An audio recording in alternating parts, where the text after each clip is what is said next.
का भइल वो काम जो हम तो से कहले रही कि वो काम पूरा हो जाए चाहिए, भइल कि ना बोला।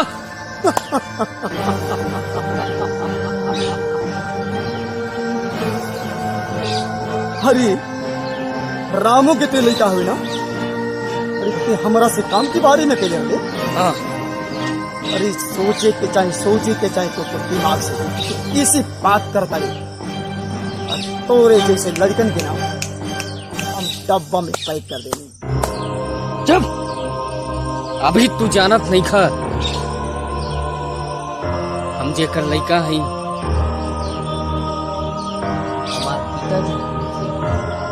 हमार पिताजी सीधा हम, लेकिन अभी तू हमारे बारे में नहीं जानता।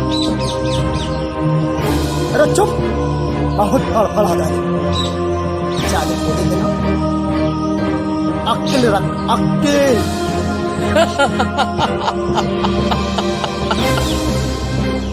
हमके सिखाया ई बाटा वो अकील भुला गई लका जोन वो दिनों अब खैल रहल वो और केहू नहीं करैले रहल, हम ही करैले रहली।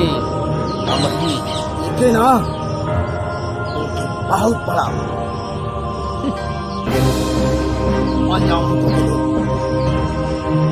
चाहिए मनवाटी बाजारी में दिख गए। इन कौवा के नाम से याद है तो ठीक बा, आज से तू अपना किस्मत